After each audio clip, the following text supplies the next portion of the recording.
Halo kaum gabrut jodoh-jodoh warung remang-remang. Sebuah film mengisahkan suaminya yang lumpuh dan bahkan tidak bisa menggabruk istrinya, dan istrinya yang juga butuh asupan kental pandan. Dia bermain-main di dalam kandang dengan tukang kebunnya sendiri. Tidak usah banyak bacot, langsung gasken. Begini ceritanya. Di awal film dimulai dengan seorang pria bernama Clifford sedang berdansa dengan istri yang sangat dia cintai. Dia Connie. Connie merupakan anak dari seniman terkenal, dinikahi oleh komandan angkatan bersenjata. Semua orang mengidam-idamkan jika mereka keluarga yang harmonis dan bergelimang kemewahan dan tahta yang dibangga-banggakan oleh semua orang. Dan tidak bisa semua orang melakukannya, dan para bapak juga menginginkan Connie yang bening masih muda. Di zaman itu masih belum ada gadget, namun masih surat kabar. Tiba-tiba pembawa kabar datang dan membisiki Clifford.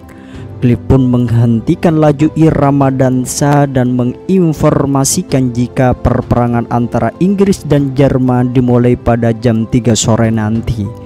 Dengan berani, Cliff sebagai komandan mengangkat seteguk gelas air Homer untuk kesiapan menghadapi Jerman. Di keesokan paginya, Cliff pun berpamitan kepada istri tercintanya itu. Haru kesedihan Connie mengharapkan Cliff kembali dengan selamat. Cliff berjanji jika dia akan kembali sebelum burung-burung berkicau. Di medan perang, Cliff yang sebagai komandan memimpin pasukan, naasnya ledakan bom dari belakang yang membuat dirinya terpental, dan Cliff masih hidup dan diselamatkan Palang Merah Inggris. Lalu film beralih beberapa tahun terakhir. Kini Cliff kembali bersama istri tercintanya. Namun Cliff kali ini harus memakai kursi roda karena kaki dan tulang belakang cedera. Connie sebagai gadis muda, dia masih memiliki hormon suku bidu. Jelas Connie juga butuh asupan penyempurnaan hidup sis. Namun karena kondisi Cliff saat ini tidak memungkinkan untuk memberikan sebagai dia suaminya, Cliff merasa jika istrinya yang masih memiliki hasrat yang besar. Namun Cliff sudah tidak bisa memberikan kental pandannya. Dia meyakinkan apakah Connie merasakan bahagia tanpa harus diberikan kental pandan. Sedangkan lubuk hatinya Connie sangat butuh sekali. Walaupun Connie berkata jika dia hanya butuh sosok Cliff dicintai dan disayangi. Cliff berada di sampingnya itu udah lebih dari cukup. Bacot Connie ini. Cliff yang cederanya di punggung. Cliff merasa sakit dan butuh istirahat sementara. Dia meminta kepada Connie untuk menanyakan kepada Milors di mana dia meletakkan telur ayam yang kemarin baru menetas. Milor merupakan karyawan Cliff yang ditugaskan merawat ternak dan peliharaan Cliff. Dia pria yang selama hidupnya hanya berada di hutan dan tidak pernah berbaur dengan siapapun, apalagi yang namanya perempuan. Connie juga bingung dia siapa. Connie mengiyakan perintah sang suaminya itu, sedangkan Cliff akan ditemani perawat yang bernama Balton. Connie menelusuri hutan, namun langkahnya terhenti ketika dia sampai di pondok Milors. Connie melihat Milors yang lagi nyebur. Connie pun menikmati pemandangan yang belum pernah dilihat. Dia menghayati setiap Milors mengusap. Connie yang terbawa alam sadar membuat dirinya harus mengalami kebecekan sawahnya. Lalu Connie segera pulang ke istana tanpa harus menanyakan telurnya sudah menetas apa belum. Di kamar dari sekian lama, Connie tidak pernah merasakan hanyutnya terong di dalam lebahnya.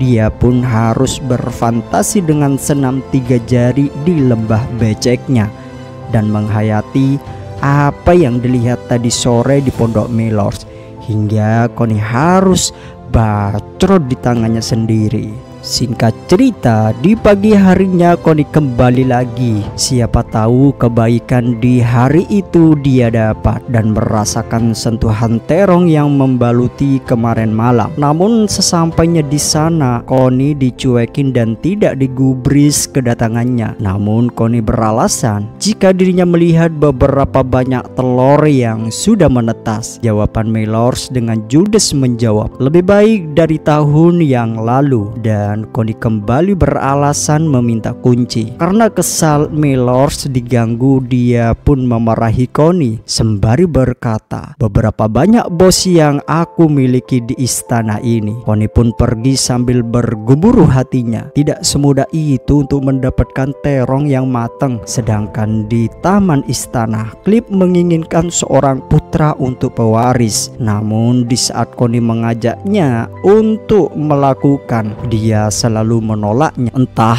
terongnya juga cedera apa gimana ini Cliff. Connie berjalan-jalan di depan istana Mellors. Mellors menghampiri dan memberikan kunci yang diminta kemarin dan memberitahu jika telurnya sudah menetas. Connie di keesokan paginya datang kembali ke pondok dan melihat-lihat bayi ayam. Connie menangis, namun tangisan dari Connie yang membuat Mellors merasa bingung. Dan siapa sangka Connie langsung menyeruduk moncong Mellors. Mellors yang belum pernah merasakan kenyalnya moncong Connie. Dia terbawa mainan lidah Connie yang belum pernah Mellors rasakan. Kini terbayar sudah lembah Connie ini. Hingga hubungan mereka untuk mendapatkan asupan dari pria. Connie terus-terus bertemu dengan Mellors. Kalau bukan di pondoknya, di dalam hutan. Bahkan keduanya sudah saling jatuh cinta. Di istana, sang suami sibuk dengan dunia bisnis dan berlatih agar dirinya bisa berjalan, dibantu oleh perawat Balton. Suami sibuk dengan penyembuhan, istri sibuk dengan terong tukang kebun. Cliff yang merasa jika istrinya sering-sering tidak pernah berada di kamarnya. Kalau perubahan Connie selama ini sudah nyata. Connie jarang memberikan perhatian dan kasih sayang. Bahkan kesehariannya tidak pernah di istana. Kadang pulang larut malam, kadang pagi hari sudah tidak ada. Ternyata Connie sudah mendapatkan cinta dari pria lain. Connie yang habis menanam terong, dia tidak sadar jika waktunya sudah terbuang di pondok itu. Di saat kembali, Cliff sudah menunggunya dengan sikap agak cuek dan merasakan patah hati di dalam dirinya. Lelaki kalau sudah sakit seperti kaca pecah. Namun Connie tidak kapok. Dia terus mencari kehangatan yang diimpi-impikan semenjak suaminya sudah tidak menafkahi secara batin. Dan di saat kembali, Connie diberikan ultimatum.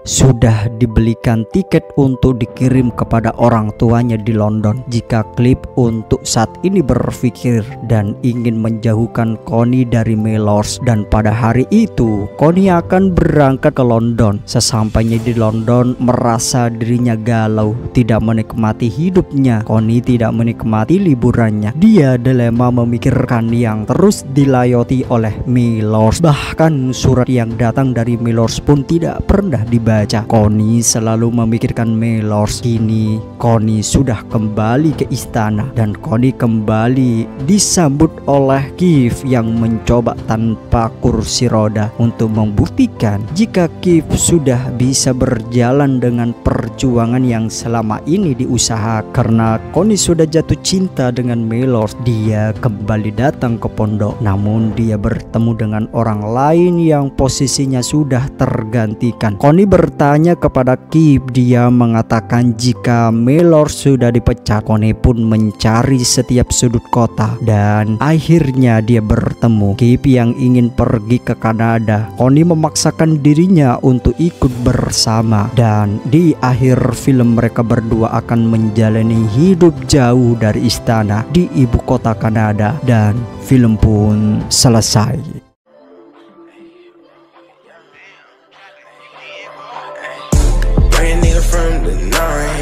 Switch that over, that's the young blonde. I was at the West Coast, now I'm in the East Coast. Saw you when